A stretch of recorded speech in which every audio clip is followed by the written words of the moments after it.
Hello and welcome back to the Delve podcast. Today we're talking about expectations and how having high expectations can lead to some sadness, and also how process is more important than result. I'm Allie. I'm a staff therapist here at Delve Psychotherapy of Chicago. And I'm Adam. I'm the Executive and Clinical Director here at Delve Psychotherapy of Chicago.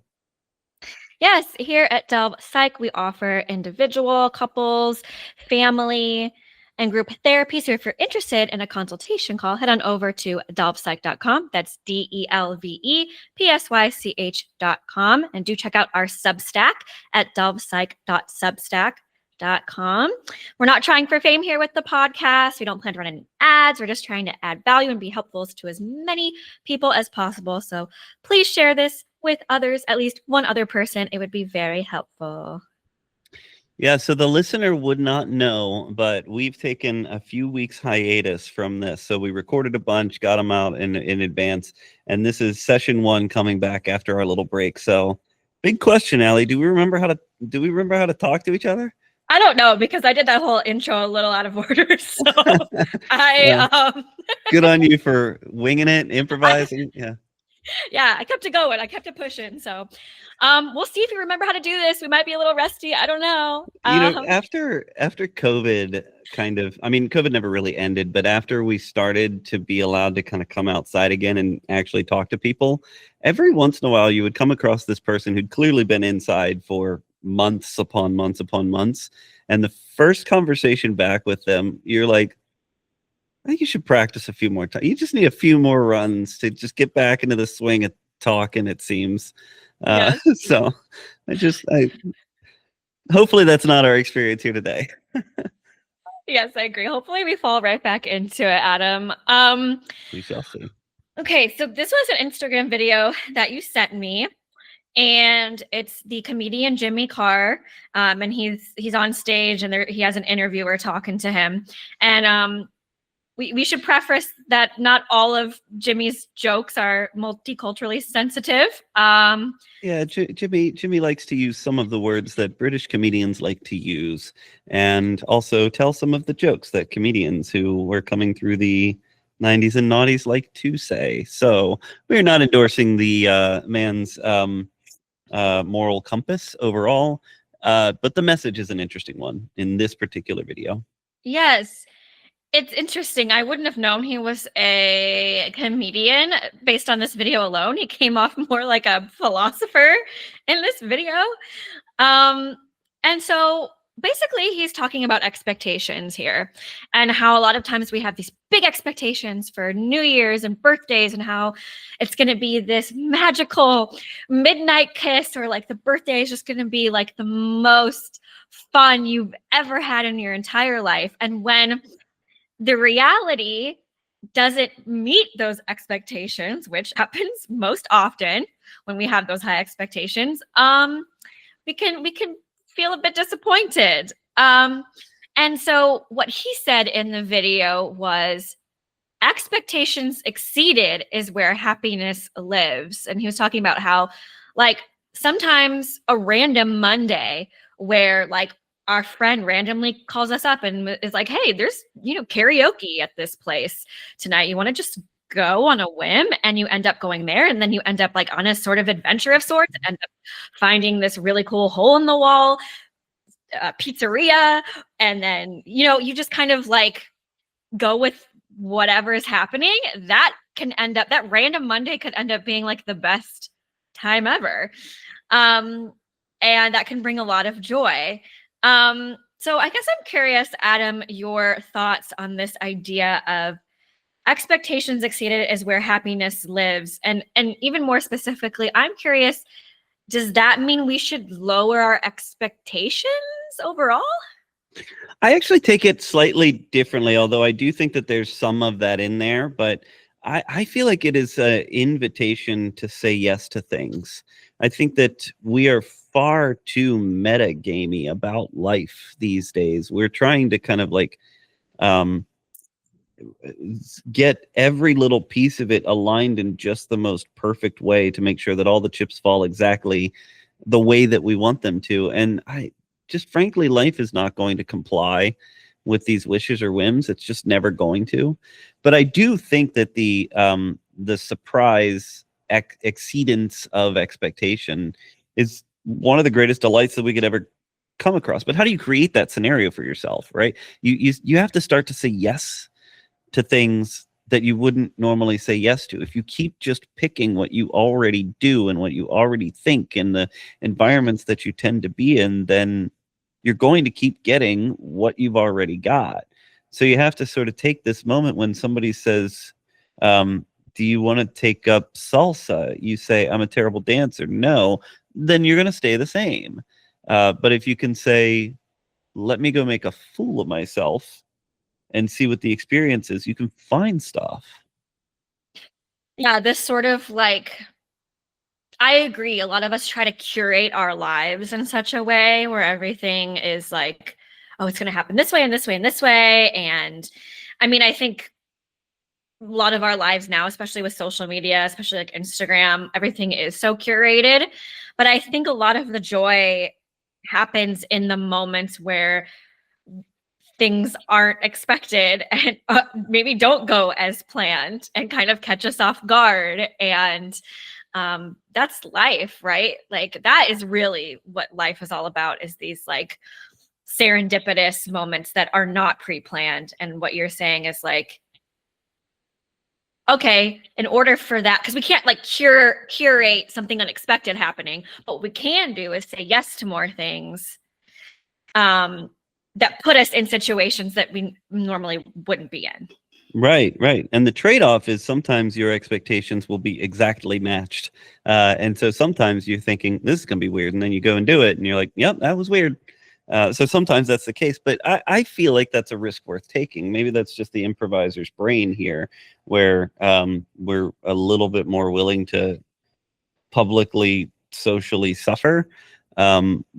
But I encourage it as an approach if people are open to trying it. I'm pitching this as an idea. It's like, put yourself in weird situations and let it be weird, let it be awkward, because you'll find stuff there. You'll have experiences there, and it'll be, you either get something of this kind of surprise experience like Jimmy Carr's talking about, or you have a story to tell. Oh yeah. So I guess how do you think about this idea of like, do you think our expectations in general are too high? Should we not have as high of expectations for things? Like, I don't know. I think expectation tends to be something of an enemy, honestly. I really do. I think that if I practice from many approaches and I consider many philosophies, but one of them that I think I return to quite often, not solely, but quite often, is the idea of kind of mindfulness and if you will, kind of momentary meditation. And I think the more that we start down the pathway of expectation, the more that we're sort of trying to, like I said before, like metagame life, the more that we're doing that, the less we're living in the present moment, seeing life as it is. And there's that old Buddhist quote that much of the world's suffering comes from failing to see it as it is. know. Well, how do we fail? How do we go about the task of failing? Well, we start getting ahead of ourselves. We start thinking into the future. We're like, oh, well, when I do this and then that and then that, then I'll be happy, or then I'll have it. Once these things are all in place, then I'll be happy. You're here right now. It's Thursday right now. What is happiness within that context look like? What is connecting with the current moment look like? Absolutely. It's so sad. I hear so many people say a similar thing of like, okay, once I get in this relationship, then I'll be happy. Or once I get this certain type of job, then I'll be happy. Or once I get my house, my dream house that I've been dreaming about my whole life, then I'll be happy. So you're going to wait 20, 30, 40 years to be happy? That's what you're telling me? Not only that, but it's also not going to work. I mean, through long-term psychotherapy, because I get the opportunity to practice providing long-term psychotherapy, I get the opportunity to watch how let's say you gave the example of somebody saying, once I have a relationship, then I'll be happy. I've had the experience multiple times of seeing somebody in the pre-relationship state and the post-relationship state. My assessment being that the relationship itself is healthy and good and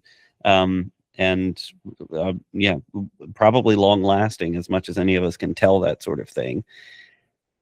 And yet the thought process remains the same. You know, if comparison is a major part of the pre-relationship thought process, there's a brief reprieve when you start a relationship and you're getting used to it and you're getting comfortable, and perhaps you have a little bit more support around it after the fact. But yeah, very often you go right back to comparing in a slightly different way to maybe some slightly different people for slightly different reasons. But it's the how of it. It's how we are thinking and how we're going about living our life rather than the events that are themselves occurring. And I remember, I'm so sorry, but I was going to say, No, go I ahead. remember the day that I finished my PhD. I wasn't particularly happy. I don't know what the emotion was exactly, but I remember being like, well, shit, guess that's done. 9 years of my life. My God, that is a long, long, long time. Yeah. I mean, I think so. I recently passed my NCE, National Counselor Examination. And I will say, for the rest of that day, I was pretty happy. I was like, I'm done. I did it. Yeah. Yay. Doing heel But- clicks down the sidewalk. Yes. But the next day, I was like, all right, I do the dishes now. now what? You know? Yeah, it's weird. We have this kind of image in our mind of the momentousness of these occasions. Well, where did we get that? Who sold us that? I think a lot of that is the movies. Though we both like them. Though we both like movies, and well, you like movies. I like stories and theater and such. You like that too. I like it too. I know you like it all.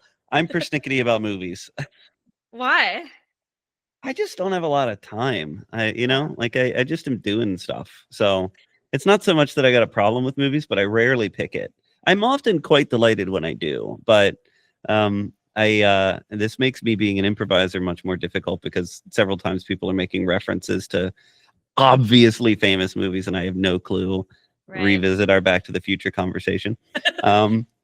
Now we're going back to the Future conversation, but anyway, or I'm in sessions with a client and they're referencing some actor or scene or movie, and I'm like, I can't. Sorry. So I have certain clients who every time they start to bring up the name of somebody, they're like, oh, you know that? No, you don't. No, you know no one. You know nothing.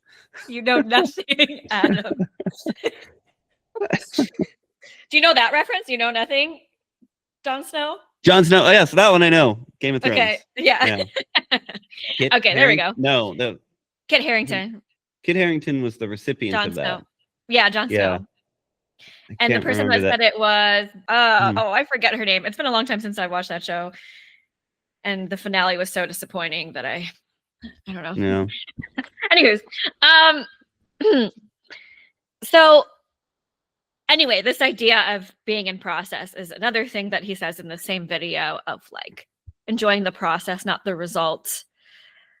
And he also says something interesting. He says, it's much more about how you are in the world. Okay, no. How you are in the world is much more important than how the world is. Yes. Yeah, what are your thoughts? Snaps for you, Jimmy Carr. Absolutely. Because again, like I think we keep trying to there's kind of a subtle narcissism about the way that so many people think these days, that we want to we imagine ourselves embarking on these quests to monumentally shift major things. And even if you look back at history, the biggest influencers on the world tended to still be quite small themselves. They needed a lot of help. They ran into barriers and boundaries. You even look at somebody like Genghis Khan, probably one of the most influential people ever in history. still ran into boundaries, still ran into limitations, did not actually conquer the world. And I think is speculated to have just died of disease at a relatively young age. So take that, asshole, I guess. But it's, I think that we've got this idea that to some degree it's generational too. I think the generation that I grew up in, and maybe a little bit you too, was very much taught like that mentality of you can do anything. Oh yeah. No, you fucking can't. You can't. Absolutely not. Yeah. And so then we're disappointed when we realize, oh, we can't do anything. Right. Because we were told, we were sold that idea. You can be anything you want to be, and you can accomplish anything you want. And I mean, I think, yes, with like hard work and determination and putting yourself in, challenging and comfortable situations, sure.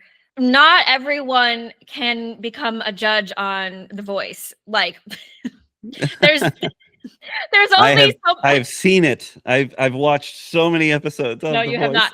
But I'm just saying, like that could be a goal of yours, but like the odds of you being one of the few, first of all, you have to be a very famous musician, and then you have to be in the right place in the right time. Or Simon Cowell, right? Or Simon Cowell. He's the exception to the rule. But like the odds are, I don't know what exactly the statistics on what the odds would be for you being a judge on this show, but they're very small. So like you not attaining that goal, probably pretty likely. And this is not me trying to like rag on your goals and dreams. I want you to pursue the dreams.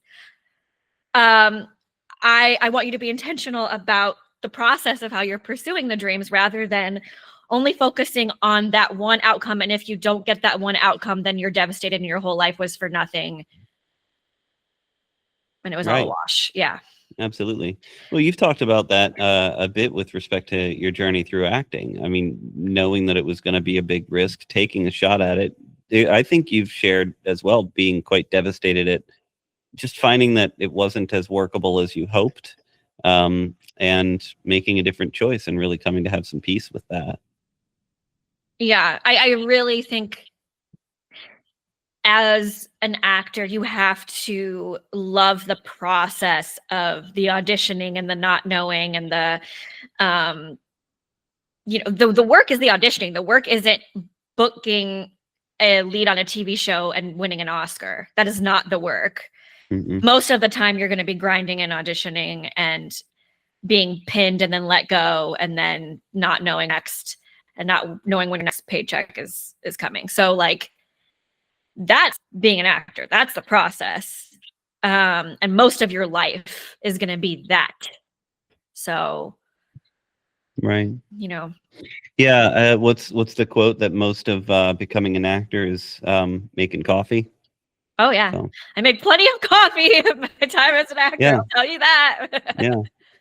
But that's, it's, I think if we can de-glamorize the process and stop living in the future of the kind of glorious outcome that might come to be, then we can decide, is this what I mean to be doing right now? And I can, I don't have to be happy that's the other thing I'll say about Jimmy Carr's. I actually think that we've got a little bit of a red herring in here in terms of happiness being kind of a target or a goal. I don't know what the hell happiness is. I don't know if it's ever attained. And if it is, I'm fairly sure it's fleeting. But I can have a very purposeful, intentional existence while toiling, while suffering even. And I think that can lead to a greater sense of kind of fulfillment in life. Mm-hmm. I like the idea of fulfillment rather than happiness. I don't know if that's how you would want to phrase it, but I like the idea of, this pursuit having some sort of sense of fulfillment with it. Maybe you're not always happy all the time, but there's like meaning behind it and you find fulfillment in that meaning. I don't know, that's how I like to see it. Yeah, we when we go through the didactic program, the training program with the trainees, we try our hardest to define what the point of psychotherapy is. And I find very quickly that that turns into a conversation about what mental health is, Yeah. which then gets contrasted with mental unhealth, which sometimes gets called mental illness, if you will, but that's a very particular mentality, or Mhm. abnormal psychology, a class that I've taught many a time. That's a very particular mentality. But what does it mean to be mentally well, and what does it mean to be mentally unwell, if you will? And I then find that that turns very quickly into something of a discussion of like, kind of, what's the point of life? Could get existential real quick. Yeah. Yeah. Are we supposed to be happy most of the time?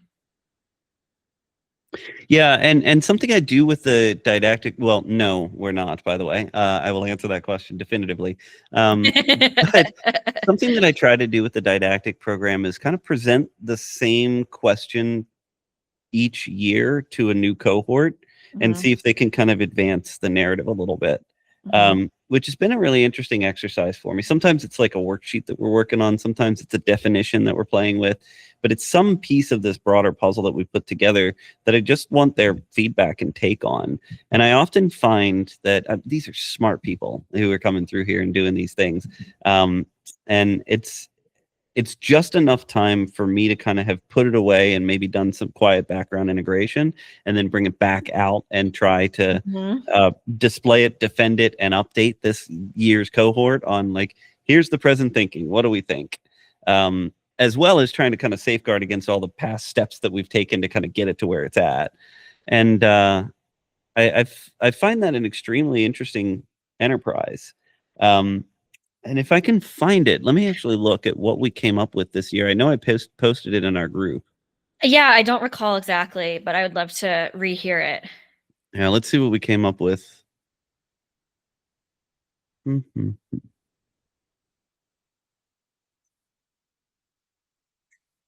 Because I think it, as you're pulling that up, because I think I hear a lot of clients when they start therapy on like their intake forms and such, a, a good amount will say that why they're coming to therapy is that they want to be happier.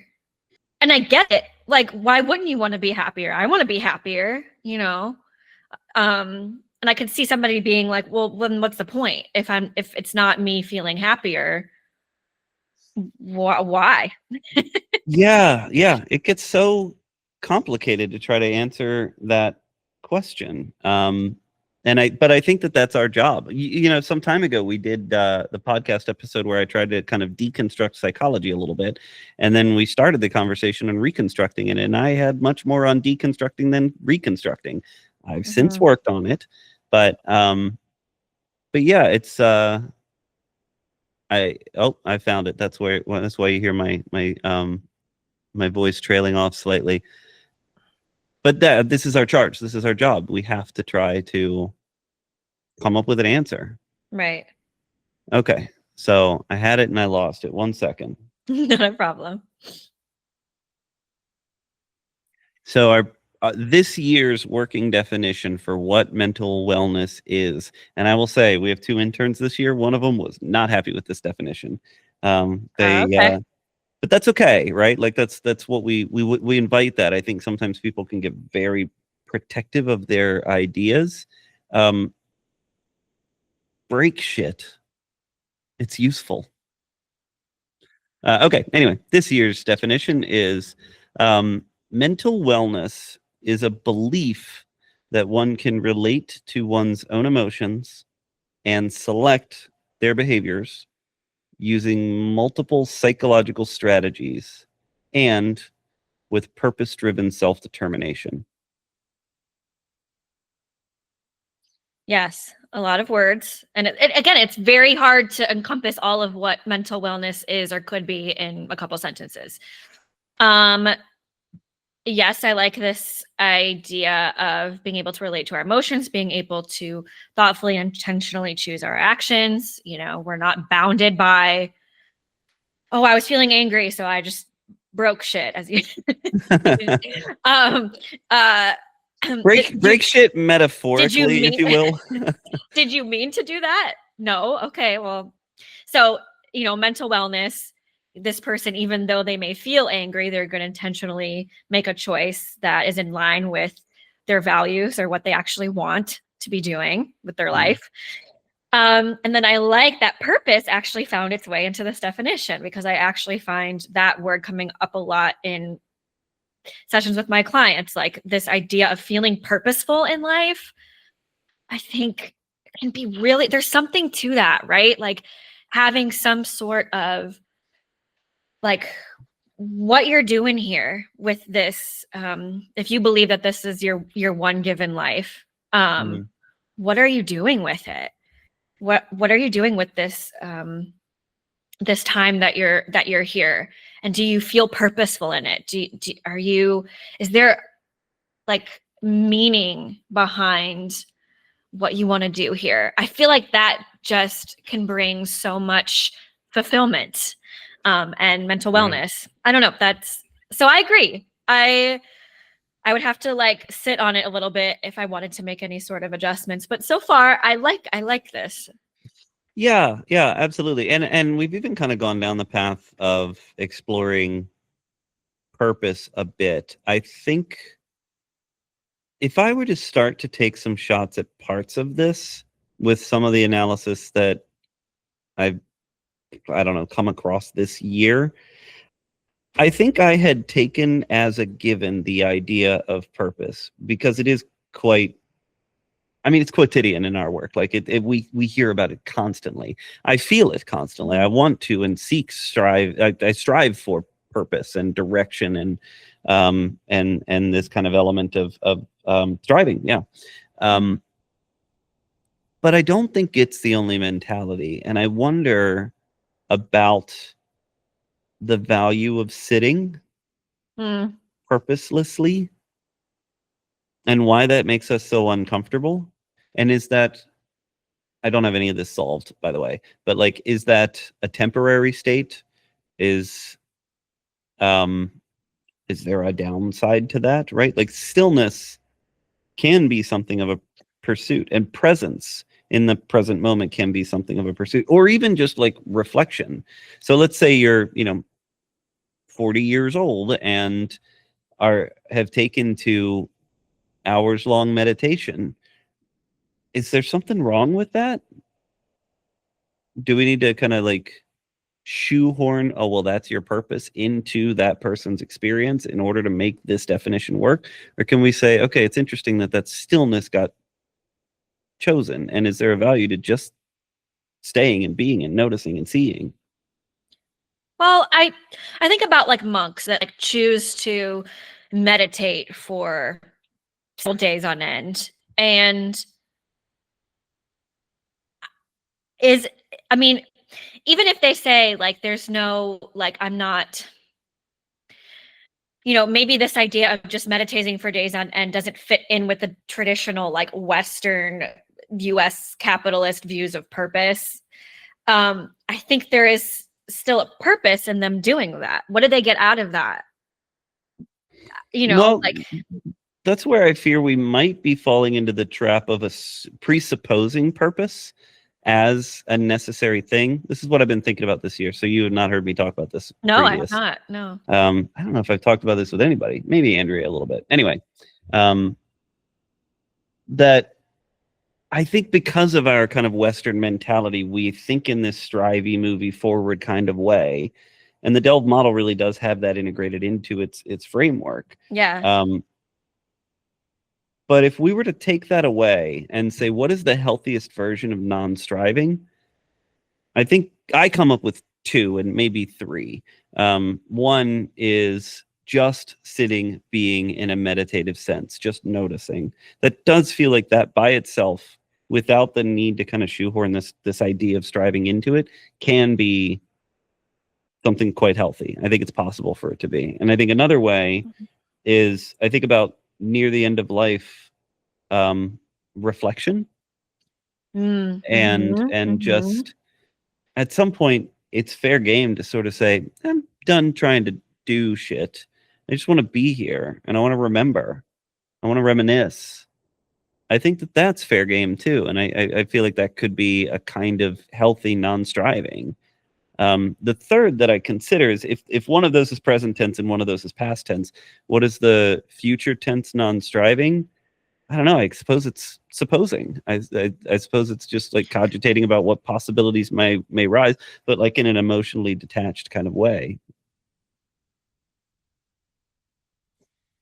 Yeah, I mean, I think about who is the more mentally well person, the one who um has won all of the awards, lives in a huge house, has their star on the Hollywood Walk of Fame, um, has just strove for so much in their life, or was it the simple man who maybe was a farmer and just, lived off the land and didn't ask for too much, m- didn't have much high expectations for life, or for what he would get out of life, and just enjoyed time with his wife and his grandkids and his family, and sat in his rocking chair and enjoyed the sunset.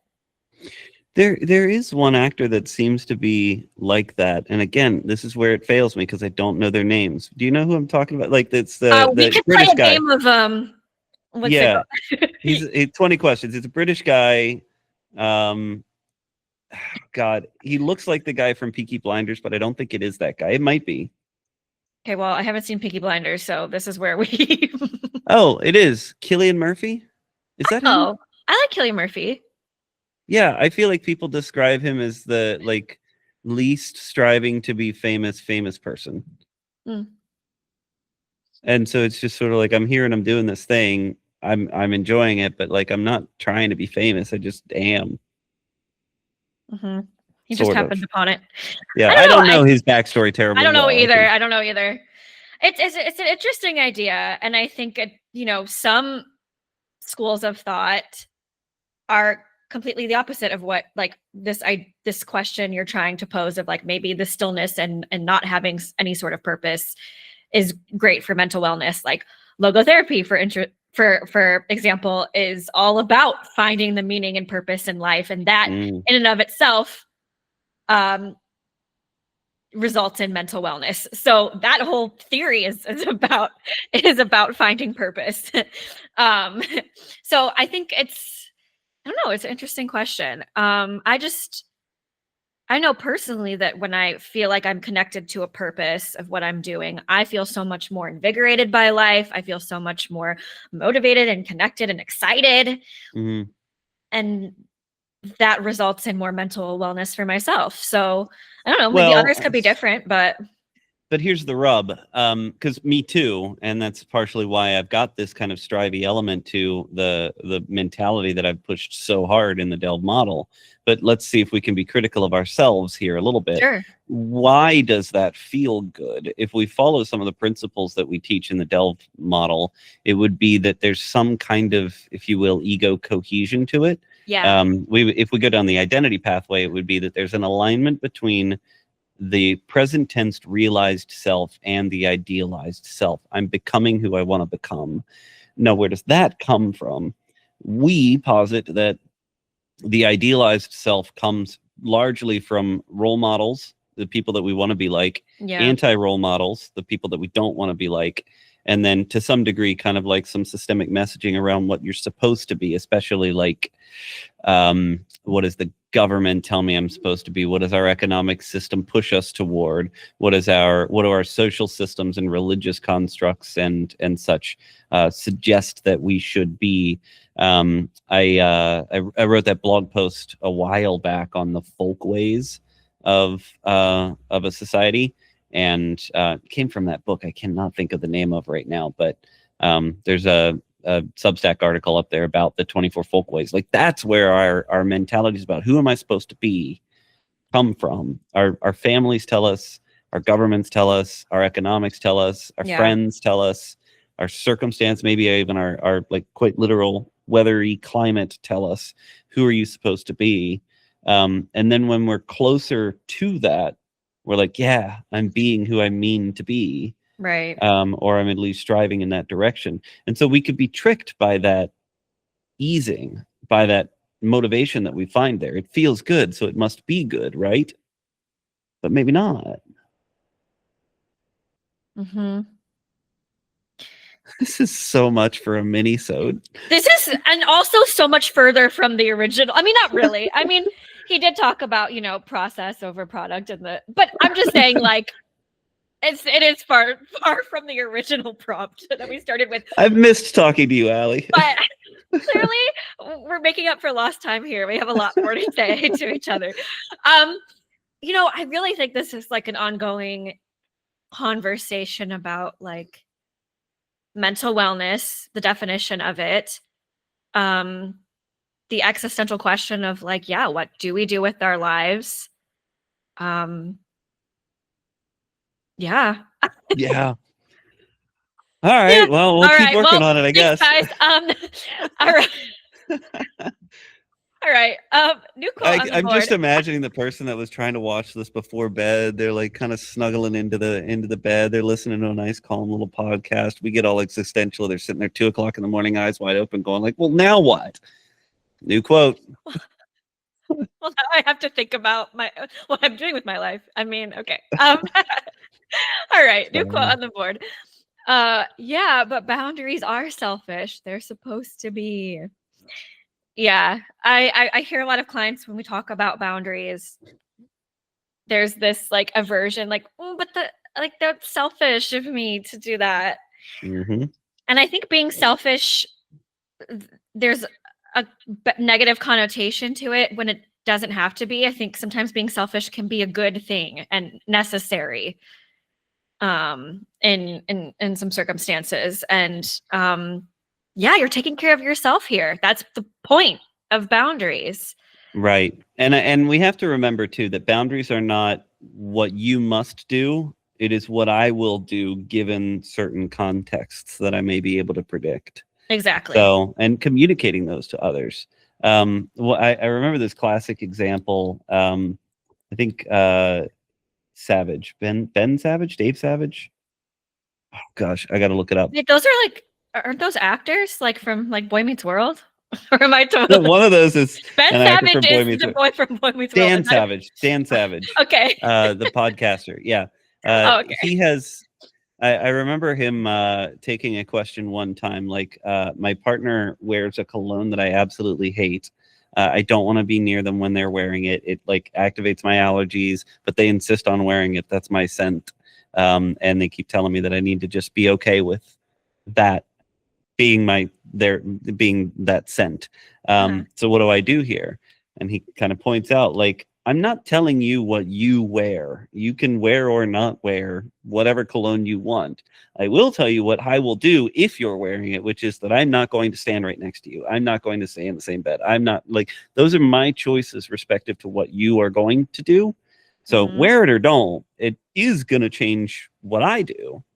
But I have to do that for me because I've identified this as an important boundary to me. So do whatever you want. I can have feelings about it. You can have feelings about it, but the feelings aren't the point here. The boundary is me communicating to you, if A, I will B. Yes. And we don't have to be, that doesn't have to be a fraught, psychologically complicated, relationally damaging conversation. It could be like, hey, I don't really like that. And I just want to say that if you're thinking that's going to keep happening, that this is the way that I'm going to have to respond. Yeah, but I think there are people that, especially the people that struggle with this idea of boundaries are selfish. I feel that it's the people that typically have a hard time sticking up for themselves. Yes. Because they want to people please and they don't want to upset their partner. But my partner would feel sad if I'm not around them when they're wearing this cologne. Well, tough cookies kind of for the, like, because and up in a different train of thought, I think a lot of times the approach to boundaries is I'm going to keep telling my partner that they can't wear that cologne. Right. No, that's not how that works. That's not how that works. Sure, you can ask them, like maybe, would you mind? Would you mind? But the partner could say, no, this is my set. Like, yeah. Sorry. Right. But yeah. And then it's so interesting when the person who the partner who wears the scent is then upset when the other partner chooses to not be around them. It's like, what? Because they want to have their cake and eat it too. Like, but I want to wear my cologne and I want you to stand next to me. No, that's not the boundary. Yeah. Well, I've made a different choice and I communicated it to you ahead of time. So you were fully knowing about what is going to happen when X equals Y, like it's been explicated. Yeah. Yeah. Focus on what you're doing versus what you want the other person to do different. That's basically like the most important therapy, most important message in all of relationship and couple therapy. Quit with the focus on them. Mm-hmm. Stay with the focus on you. Yep. All right. I think that's a great place to end this podcast episode today. Thank you for following us on this winding journey. Clearly, we've missed talking to each other. And yeah, that's fun. That was fun. As always, at Delve, we offer individual, couples, group, and family therapy. Head on over to delvepsych.com for a free consultation call, DELVEPSYCH.com, and check out our blog on Substack at delvepsych.substack.com. Toodly-doo. Toodly-doo.